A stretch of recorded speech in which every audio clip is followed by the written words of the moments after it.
All right, let's call the meeting to order. Stand for the Pledge of Allegiance, please.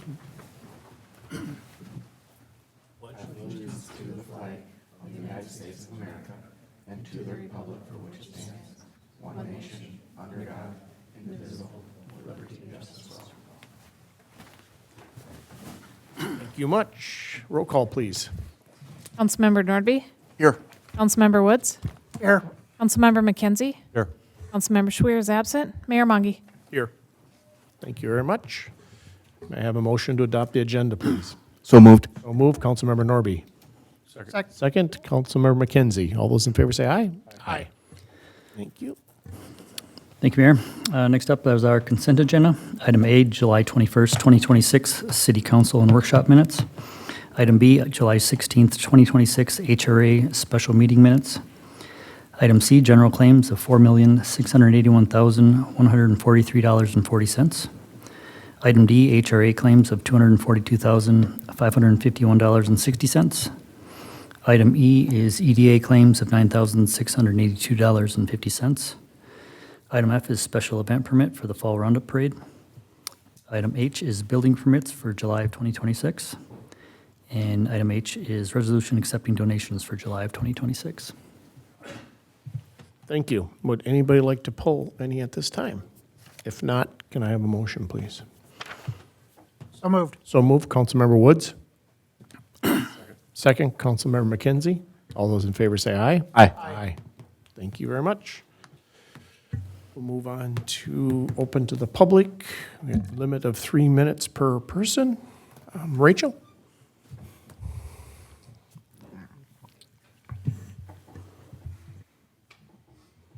Welcome.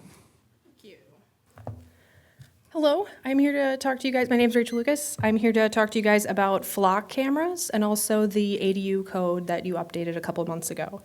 I think as a citizen of North St. Paul, I would like to know where the flock cameras are located within this city. How much is North St. Paul paying to access these third-party cameras that are watching the public? And then what is entailed with the approval process for having third-party cameras installed in the public. Next topic is ADUs. So you guys updated the ADU size minimum to 40% of square footage on ground level or 300 square foot min. Based off of that, a single story house that's 750 square foot cannot build an ADU on their property, which would also mean if you have a 2-story, 1,500 square foot home, you do not meet the 40% or 300 square foot limit to build an ADU on your property. Beyond having regulations on like impervious versus pervious ground per parcel of land, I'm not really sure why we need a minimum limit on ADU size at all. I think ADUs are great because it gives the property owner more livable space. It offers additional affordable housing, whether it be a multifamily unit or like rented out. And then it would increase the property tax value of that parcel of land, therefore getting the city more money based off taxes. So I think the city should make ADU building not only more accessible, but actively encourage increasing housing density. That's it. Thank you. Thank you. Appreciate it. Thank you.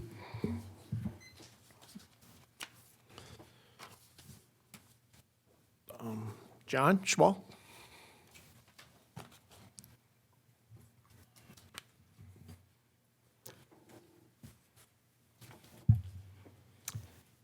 John Schmall, 2750 Chisholm Avenue. Evening, Mayor and Council. I had made a pledge never to go to a budget meeting because, well, I'll tell you because of why, but I received some information that said there's no budget for the community center, which means the community center doesn't exist. So I guess the information that is going to be sold is interesting, that no one has been told about that. Anyway, when it comes to the budget, you go back and you get these payments that were made out of the blue. $80,000 for the park dedication fund that you never knew that you were going to have to pay, and it came up, no problem, 80,000, we got that. And then there was $90,000 for a consultant for the former multicultural, and no problem, it's amazing. And then we just had the $57,000 to move the backbone for the fiber optic fund, no problem. And other cities, they're wondering where they're going to get money, but every once in a while, you know, it comes up these extra payments, and we have no problem. What kind of a slush fund do we take forward every year is a question that I have. And second item is that I suggested, because of what happened at the last meeting, that there was an introduction of the new city attorney person, and couldn't hear it. So I went to Jenny and said, you know, you might not like it, but maybe you ought to tell the city manager when his mic isn't on. It would be a nice thing to do. And I was, because I didn't know who, I couldn't read it. And I was told it's very clear, the name is on the front of the dais, so no worry. Then I said, yeah, but what about the people who are watching it on TV or the whatever the YouTube is? And they can't read that. Well, let them read it in the minutes. Oh, well, I'm not going to make a suggestion anymore. I've learned my lesson. And the last item is today, watching the activity at the house that was just purchased. Up walks the city manager and looks me straight at me and walks away. I said, hey, how about saying hello? Kept right on going. Boy, when you get on that list, you get treated really nicely. Thank you.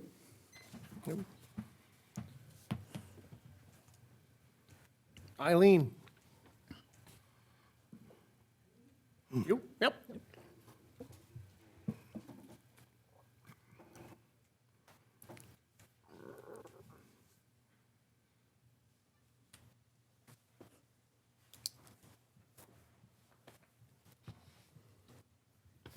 I have two items here, 1 and 2, and I was. Got 3 minutes, yep. 3 minutes, so I'll Yep. have to come back to the next meeting for item number 2. Sounds good. Okay. My name is Eileen Stever, 2387 South Avenue. Oh, excuse me. Regarding the boulevard on South 2nd Street, I was told by Mr. Frandl that the council today, the city council in 1996 was doing a favor by having the Public Works Department mow the boulevard along my property, and has been for ever since. On the contrary, if any favor was given out, it was given to the city. As you may recall, I first asked in 1972, 2nd Street was redone, why a retaining wall was not put in on the steep side of the east side of the street. I was told it was because of the prohibitive cost involved. Because of the circumstances occurring in my family in 1971 through 1973, I was left to care for my family and my home, my house, and I continued to mow it myself. I was much younger and stronger then, until 1996 when I fell and twisted my ankle trying to keep the lawnmower from tipping over. I then went back to the council meeting and I again asked if a retaining wall could still be installed because of the safety issue. I told them I was not willing to become injured or disabled by doing it myself. I was told again the cost would be too prohibitive. The council, however, did not ignore the safety issue, and it was then decided to have the City Works Department mow the boulevard, which they have been doing, until a year ago when the secretary, and I was told that the City Works Department doesn't have a secretary. I don't know who answers the phone for them. Told me that I have to have a letter stating that it was the City Works Department's responsibility to mow it. There is no letter. There was no letter. I believe it must have been then that at that time was, they were told by the council, maybe the city manager at the time, I don't know, that they were responsible to mow it. I would hate to see anybody, myself or whoever I get to mow that hill, or anyone from the city crew, or get injured or worse. My son almost fell. He slipped and almost fell trying to get the lawnmower from tipping the last time he mowed it. That was about a month and a half ago. Okay, I wanted to ask the city. Is it over? Thank you. Can I finish? We're done. Thank you. I just have just one line left. I was going to ask the city council, ask you again for the public works to mow. Yep. You asked that before, so yeah, you want to say it again, go ahead, but yes. Mow the part that he did not mow because it's really long, and they have the equipment to do it, and I do not. Okay, So, thank you. okay.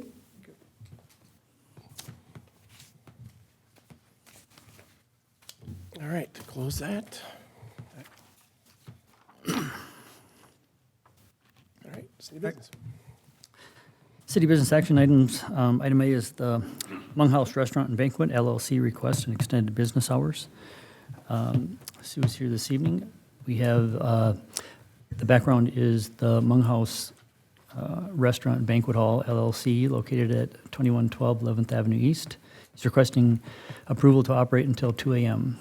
7 days a week, primarily to accommodate weddings, banquets, receptions, celebrations, and other private events that may extend later into the evening. The request extension would provide guests additional time to conclude scheduled events without requiring an early departure.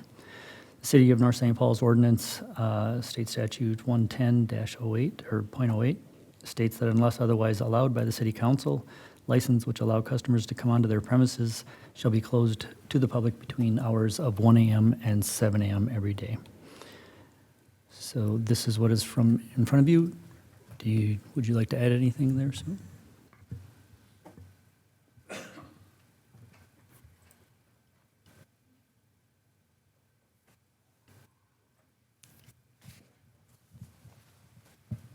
Good evening, Mayor and members of the City Council. So we would like to also add, we want to point out other businesses out there that are nearby and offering similar services and hours. For example, in Unison, Cup and Chairs are currently open till 2 a.m. And other, sorry, Can you repeat that? Who was that? Unison Restaurant and Banquet, and Cup and Chairs International Sports Bar and Restaurant. They're currently open till 2 a.m. And other restaurants and banquet and bars are that are within a 3-mile radius, like Lucky Golden Dragon Restaurant, Puzzle Bar Restaurant, Banquet, and Doghouse Bar and Grill. They're open around 2 a.m. and having a lot of those businesses close to us creates a lot of competitions. And we want to, us as Monge House want to have the opportunity to remain competitive and also giving our customers the flexibility for the hours. Yeah, and so yeah, we want to be able to have people be able to choose our venue based on our services and experience, and without operating hours putting us at a disadvantage. So that's something that we also would like to include as well. Yes, these businesses are in Maplewood, is that correct? Yes, around Maplewood. Puzzles, he Yep. said. That's the only one that I saw. What is Puzzles closing hours? Closes at 1, don't they? Yeah, they're not open past 1. Not 1, Midnight, I thought it was. Oh, okay. Midnight, The yeah. website said maybe, yeah. Puzzles closes at midnight. Yeah. We were checking around North St. Paul. Oh, okay. All the little joints here in town are at midnight or 1 at the latest one. Okay. That's generally what the going times are. Yeah, we did notice Unison and Cup and Chairs do close 2 a.m. That is one of the biggest, I would say, comparison between us. And I guess we want to have customers come and stay in North St. Paul, and we'll love to serve North St. Paul as a location for the customers. Yeah. Any questions? Nope, just looking for your guys' feedback and then vote on whether or not you want to move forward with that.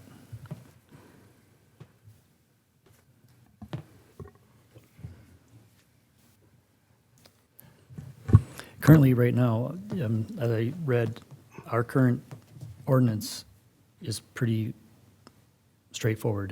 That, how does it read here? 2 or 370 a week? Where do you see it? Oh, unless otherwise allowed by city council resolution, licenses which allow customers to come upon their premises shall be closed to the public between hours of 1 a.m. and 7 a.m. So, in actuality, our ordinance says that only mentions, like gas stations that you guys can give that permission to. Otherwise, the ordinance is pretty straightforward. It's just between 1 and 7, you're not open. So we would have to address the ordinance itself. Okay. All right, you can have a seat. Thank you. Appreciate it. So I guess I wouldn't mind saying a few words if, I do agree that our 1 a.m. license does potentially put our local liquor businesses at a potential disadvantage for the surrounding areas. However, what I would say is that was also in place when they rented their first one in there, so it's not like it's a new. That being said, my suggestion would be that we direct staff to see if, on the AGED license, it doesn't specifically state, but could we meet in the middle, especially on some several holidays, and see if there is interest and if it's allowable to allow some of the establishments that serve liquor to be able to be open for a limited number of days a year. I'm thinking 3, just to compete, 3, 5, so they can compete with local establishments, especially like on New Year's. Could we allow our bars to be open till 1? So that would be my thought, is to slightly negate some of the disparities that local businesses face to surrounding areas, to see if there's a limited option, not a full option, that we could allow. One thing I'd like to add to that is I think we have to understand the implications to the city staff, to police department especially, and other staff that may need to be available, and I guess should issues arise during that time. I mean, it is only an hour, but an hour, 3 days a year. What is the potential impact on, our police department or other staff that we need to make sure that are aware of that and available. So I guess I'm not opposed to it, but we need to understand it better. So it may behoove us to table this, kind of address it later, or address it, separately, and kind of determine what do we want to do and how do we want to accomplish this. I guess for me, if I was the business owner, you always got to remember that last hour, no matter how much alcohol you put in front of that individual.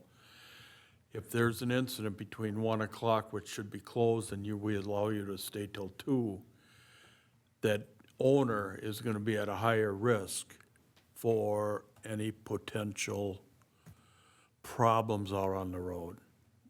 And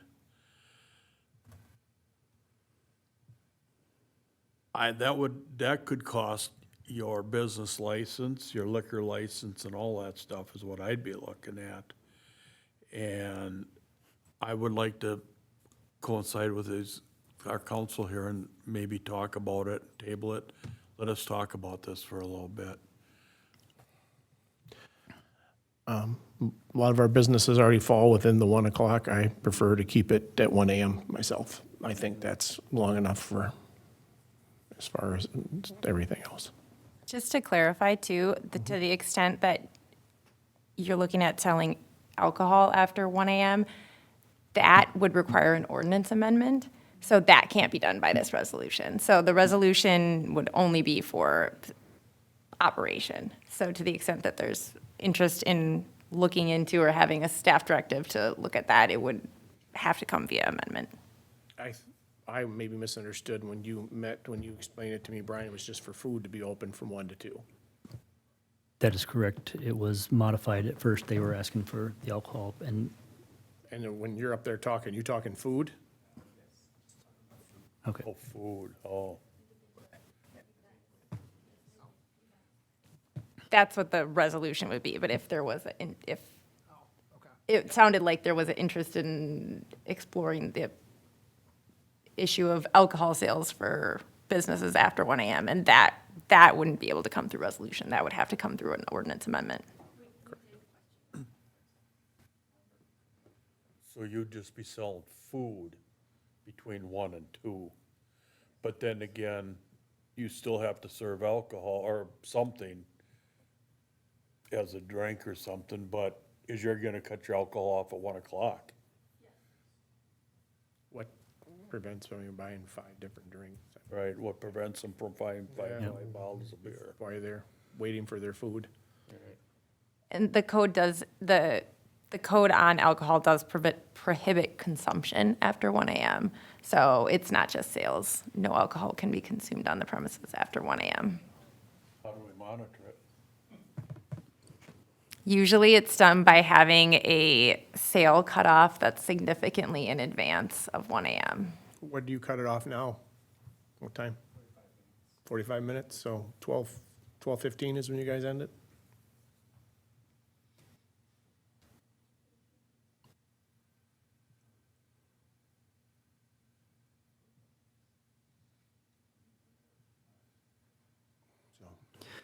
Well, Shard, isn't it, either way, this would have to be an ordinance update, even if it was just for that, right? Because of the way the current ordinance reads, that nothing from 1 AM to 7 AM? Unless specifically allowed by council resolution and that would not be for any kind of alcohol sales. And is that one specifically under the convenience stores, or is, This is 11008. oh, yeah, okay, I'm sorry, you're correct. Yep, yep.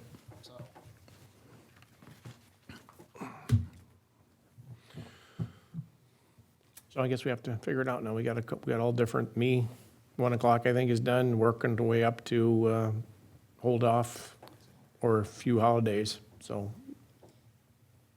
It'd be nice to have input from the PD and maybe looking at neighboring cities and seeing what they're doing as well, and what that does to the operation hours and what it does to. So that's pushing it then. Okay. It would be.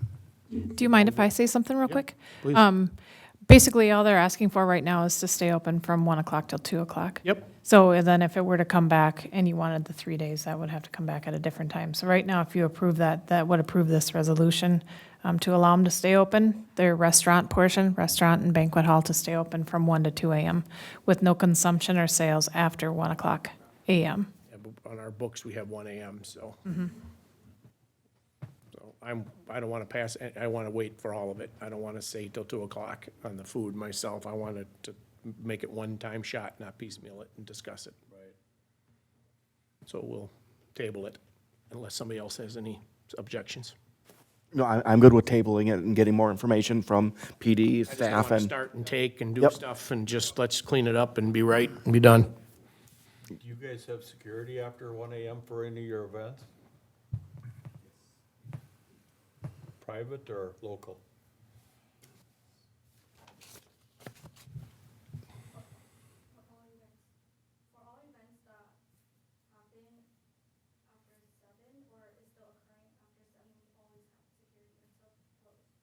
Seven to one, okay. All right, thank you.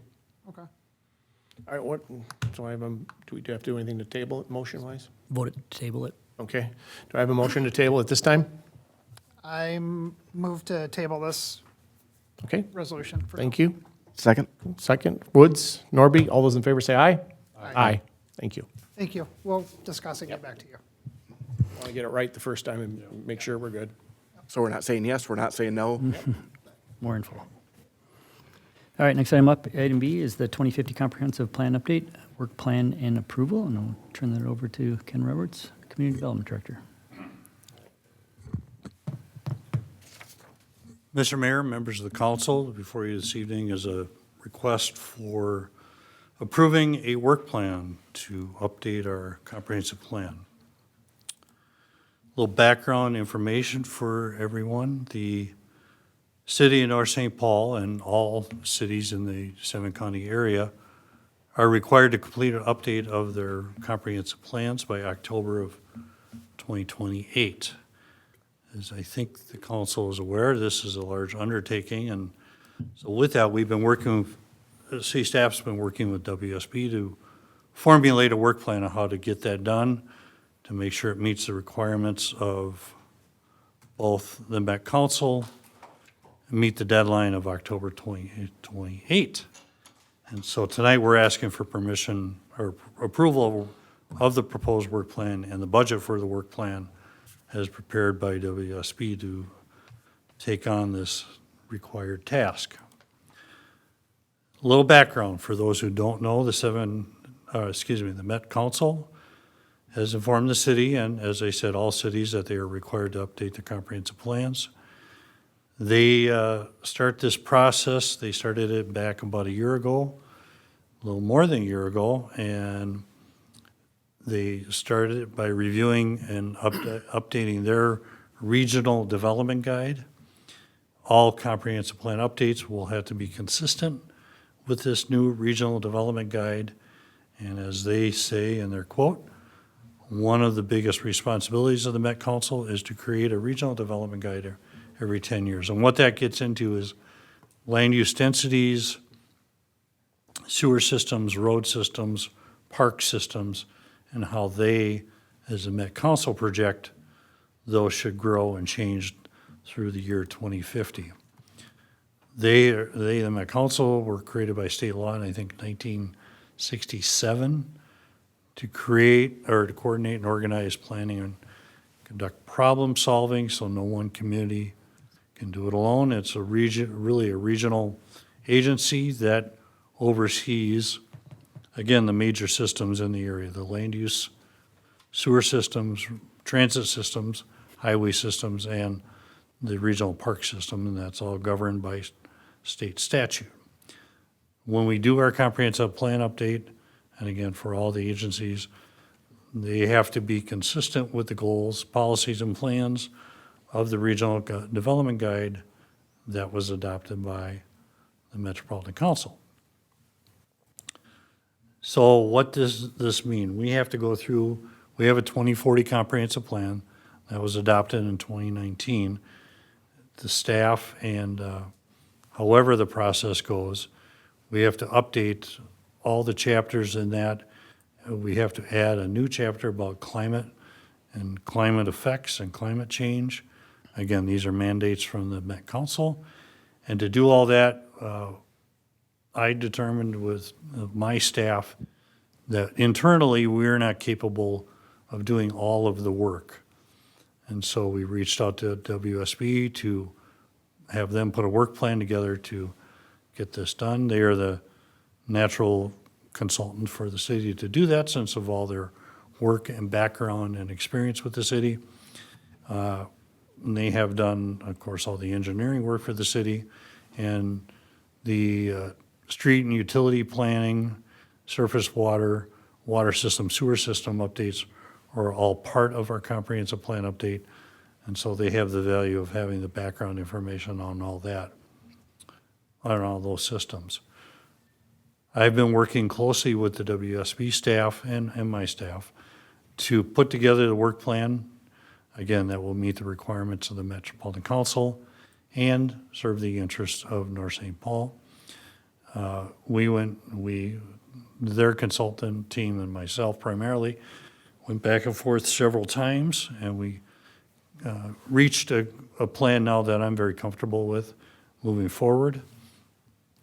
As part of that, the city staff will be doing some of the initial work, researching and providing background information, and doing some data collection, and writing at least 6 of the required 11 chapters in the comprehensive plan. So for example, there's a community profile chapter and the introduction and the electric chapter. Well, we can do all those. And a parks chapter, well, with the city staff, we can put that together. So we included in the work plan and in the budget that city staff will be taking on those elements of the plan to try to minimize the costs of having the consultant, because they would have been charging us for all that work. Major tasks of the work plan, and I included those in your packet, but quick summary, we'll be having starting a kickoff and research elements. Part of that will, hopefully yet this year, we'll have a joint meeting with the Planning Commission and City Council to go over kind of the vision and goals of what the city sees now going out to the next 20 years, 25 years to 2050. There will be several elements of public engagement, some of which done by WSB, some done by Ava and myself. The big task then becomes drafting the plan, putting all the data, all the information, all the updates together into a document. And again, city staff is taking on writing 6 of those chapters. The next big thing is, after some preliminary reviews and approvals by staff and Planning Commission and the City Council, there's a review process with adjacent jurisdictions, and the Met Council gives a preliminary review. If there's changes, we make those, and then it gets a final approval by the City Council and gets adopted, and then finally the delivery of the final comprehensive plan. This whole process takes, they're estimating, up to 2 years, and we have a deadline of October 1st of 2028 to get all this work done. So the cost for WSB to complete the update with the work plan that I'm proposing this evening is just under $125,000. That also includes a $5,000 contingency fund to cover any unforeseen work that we may have missed in this work plan. So the minimum charge or cost of WSB to do the work is just under $120,000. And we're able to do this project and this work plan with WSB as an extension of our existing professional services agreement with WSB. And this will be the next item on the agenda. The city is eligible for a $40,000 grant from the Met Council to assist with the cost of preparing the comprehensive plan, and I will talk about that more in the next agenda item. So that helps offset that $120,000 or $25,000. I can take questions. Otherwise, we're requesting tonight approval of the proposed work plan that was prepared by WSB, dated August 10th, 2026. And so there's a motion there for your consideration. That be a motion and a second to approve the work plan and budget as prepared by WSB dated August 10th, 2026, to complete the North St. Paul Comprehensive Plan update. This approval includes a maximum project budget of $124,830. And with that, I'll take questions. if you have them. Is that for the 2-year cycle of their work then? That's a complete start to finish. Ken, what happens if we don't meet the goal? Well, we get put on the Met Council naughty list. The biggest thing is in the next item, the grant item. If we don't make that deadline, we lose out on half the grant money, which would be $20,000. It's mandatory, they're gonna give us a grant to help, is pretty much is what we. Yes. Okay. But with some conditions, including completing on time. Correct. So we gotta do it, so let's get some money to help. Absolutely. All right. And it's all doable, correct? As far as, WSB and I believe so. I'm saying so because that's why I'm sitting here. It's not really a choice, we gotta do it, so. Right. But the get some timeline is cash. important, so we've already started doing some of the writing and background work in anticipation of this, so we're getting a jump on it as much as we can at this point. All right. So, first one is the 2050 comprehensive update, work plan approval. Do I have a motion for that? so moved. So move, Councilmember McKenzie. Second. Second, Councilmember Woods. All those in favor say aye. Aye. Aye. Thank you.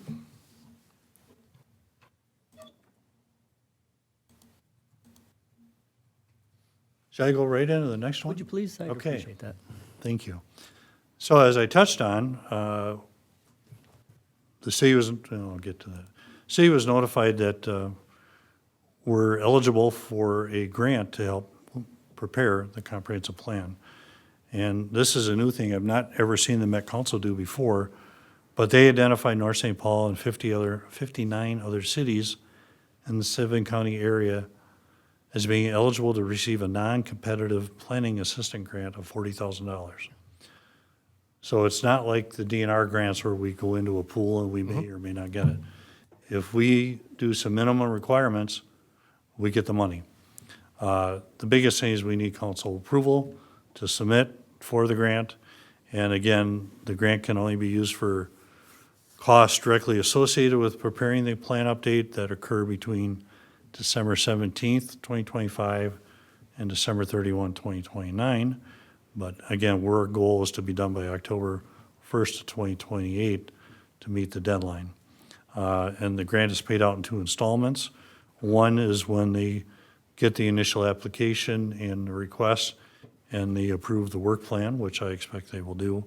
And then the second is after the entire comprehensive plan is adopted and approved by the Met Council and the City Council. So that's it in a nutshell. And to make the grant application submittal, we have a resolution for your consideration and hopeful adoption tonight. This resolution authorized city staff to apply to the Metropolitan Council for a $40,000 grant to provide the city with financial assistance to complete the required 2050 comprehensive plan update. Sounds good. Just one quick question about the grant. How big is this plan when it's done comprehensive? How big is, are we talking binders type of Yes. stuff? Yes. I can remember the 2040 would look like it was pretty good size. Yes. Okay. Do we have a motion, any questions on the grant? If not, can I have a motion to go after the money? So moved. So move. Councilmember Nordby. Second. Second, Councilmember Woods. All those in favor say aye. Aye. Aye. Thank you. Thank you. Appreciate it. Thanks, Ken. All right, next up is reports from city manager and departments. So we will have the open house this Thursday from 4 to 6 p.m. for the student-built house located on the corner of 3rd and 7th Avenue. Hope to see people there, and it's nice to always see the kids come down and show all the work that they did.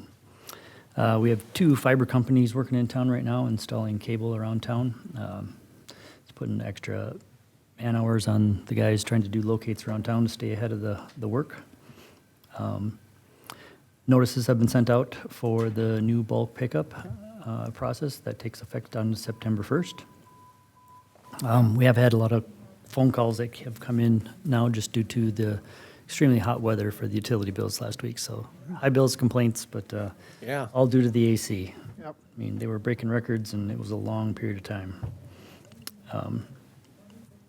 We also have the candidate forum coming up on September 8th, which will be here in the council chambers, and that information will be posted online. The city closed on the property at 2119 Eldridge last Friday, so we are been there yesterday and today cleaning up the property. There were a lot of code violations that were there that we're trying to get cleaned up, so now it is on us, and we are over there cleaning it up and making it look a lot better. That's 2 lots. So And that is 2 on lots. there. Yep, it's a dual lot, so we will, as we purchase that, we will survey it and then split it and make it 2 separate lots. Yep, for 2 different homes. Electric department has been busy with their crews, working with the pipe cleanup. We had a bore contractor that came in, put conduit around, so they're getting that buried and put in place, getting wire pulled in. Communication's been busy. Ava's been busy with upcoming events. Planning is underway for the Autumn Arts Festival on September 12th and the Fall Roundup Parade on September 17th. Always good outcomes on those. Also set out construction notices. Updates are going on that include the notices related for the fiber installations. HR, that Jenny's been busy with the personnel policy. She put a tremendous amount of work into that. That has finally been approved. That all went through Jack when he was still here, back and forth and getting that updated, and that was sent out to the employees today for signatures. So that was a long time coming. Good job, Jenny. We're also looking at the health insurance. City will be issuing an RFP for the upcoming health insurance for next year. Finance, of course, been busy with the budgets. Yeah, and like I said, they've been receiving a lot of phone calls over there explaining people's power bills to our residents. Police has had 2 candidates that are currently undergoing background checks with final decisions upcoming. They got Coffee with the Cop coming up, an event that they're planning for October, potentially outside the police department on their, out by the garages and out there that people can intermix with the PD, which is nice. They also had a great outcome with the Fishing with the Cop at Silver Lake, really successful there. I mean, they were thinking probably 250 people at least were out there. Really good event. Public Works has been busy, and they're already losing summer help. Jeez, where's the summer go? Yeah, they've already lost one last week. They lost their horticulturist today, and they'll be losing another one today. Staff are continuing to patch work and moving into the alleyways around town. Water service is now in at the Cowan School, and road work is complete as well for their updated installations or add-ons. For their hiring, they had 8 candidates that they were interviewed. They've got that whittled down to 4 for second-round interviews that they're working on now. McKnight, they've started on the soil borings as part of the engineering study out there and are expected later this week or next week.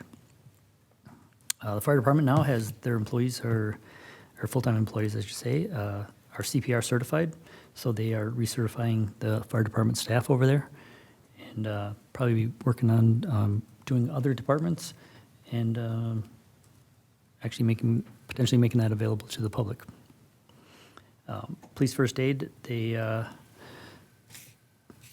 fire's working with police to get officers first aid certified. They also been doing hose testing. Yesterday they did that for 10,000 feet worth. Fire training, they also have a live burn that's scheduled for tomorrow, both morning and evening sessions. And the paid on call relief group open house. The group's planning a fire department open house and a fundraiser on September 18th from 5 to 7 with a focus on educating the public about what all the fire department does. Community development has been busy with e-bike ordinance. Passed that over to the attorney. We got feedback from them. We're going through that now and hopefully have that back to you in September. They're also putting together a tree brochure for information for homeowners on, appropriate places to put them, and working with electric as well, so people aren't planting under trees or under power lines. So everybody's staying busy and doing a good job. Good. That's all I got. Yeah, summer's winding down. All right, thank you very much for that information. Give me 1 second here. Now, the next is reports from council commissions. Rachel, were you at the parks? Can you come up and give us a synopsis, please, as long as Kathy? Whatever you guys did for the meeting, whatever you talked about, is there anything important for as long as Councilmember Cassidy is not here today? We were told that there was going to be a dialogue between council and Parks and Rec on the Third Street property. Sarah has emailed us that student build is not proceeding with the Third Street property, so that's null at this point. We discussed Colby Hills has a little annex area across the street from the main facility. And we did Ava did a social media poll with Sarah about what people are interested in seeing in that annex area. So we got feedback on that, and we're exploring a couple options. We're limited by the size of that area, and then also wanting to prioritize proceeding with McKnight. Also limitations on maintaining ADA accessibility. I think right now they're looking into seeing if we fenced that area, how much that would cost, and have a ramp up to the bench that's there. We did our parks reviews. I think that's the highlights. Okay, well, thank you. I appreciate that information. Thank you. You, sir. I don't think we have anything, do we? Well, Except for EDA yeah, reports. EDA's coming up on the 8th. That's it. Okay, thank you. Councilmember Woods. Arts and Culture met. It's a long time ago, And- isn't it? You guys have- Yeah, it's been a while. a month, day off or that week off. I don't remember what we discussed, but, we talked about, one of the big items that we talked about was replacement of the banners within the city that hang from the light poles.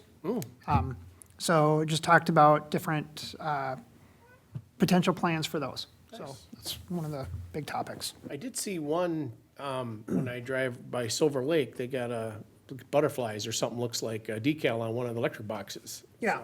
Yep, so we've done that one. good. That was the most recent one, I think, that we've done, the electrical box wrap. Nice, thank you. Any update on your penny press? The penny press, I need to follow up on that. Last I heard, there was a delay from the vendor that we're waiting on from that. Back orders stuff, I Yeah. think, yep. Yep. Thank you, Troy. The next planning commission is on September 3rd. However, I'm going to defer to Ken because as last I heard, there was nothing on the agenda. So I'm not sure if it's still on or not. It's still on the calendar, but at this point, if I was a betting person, I would bet that we will have the night off. All right, that's, all right. Does anybody have any general business? I won't Well, I point at went to anybody. the Fishing with the Cops, and I me went too. to the National Night Out. And the Fishing with the Cops was fabulous. It was just well-received with all the kids. The kids all went home with poles, things like that, so it was good. Thank you for all the effort you put into that. Well, I like to do that. And we drew over 250 people were out there, and it was well attended, so. That's awesome. National Night Out, where were you at? I went with the police department, yeah, they put me nice. on the hood. Oh, I was gonna say, back of the car again, like Back of normal, the- huh? like normal. All right, that makes Hands sense. up, Yep, Thank you for your donation of 40 fishing poles for the children. yes, Thank you, yep. that was awesome. My wife and I like to do that. It was a great turnout, it was fun. Anything else? I was also at, both with you as well, so that was, National Night Out was up at the city hall here, so we had a couple hundred by the time I left, so it was very well attended here, and, it's nice to be able to see all the kids there, having fun. Also, for myself, I'm gonna apologize now to my buddy. I actually went, it's called Above and Beyond Award we received. There were some big hitters there for the different businesses, Starkey, Medtronics, and some other companies for as far as above and beyond for our veterans. So Giacomo, did I say it right? Yep. I can't believe it. I did it. D. Giacomo. So I'm glad he has it in both spots. The front, he just puts a D-I in front of his last name, so that helped me out there too. So he put in, because how happy he was and proud he was of North St. Paul, how, when he was deployed, how things were handled. And so he's a great guy. I was very honored to be there to accept the award and with him and all the other people that serve our country and businesses that are above and beyond to be able to help them and their families and transition back in and just take care of them. So it was an honor to be there, and it was great. All right. Anything else? If nothing else, so let me tell you when the next meeting is. So that way we got September 1st, right smack dab. All right, nothing else, I'll ask for adjournment. So moved. So move, Woods, McKenzie, all those in favor say aye. Aye. Thank you all.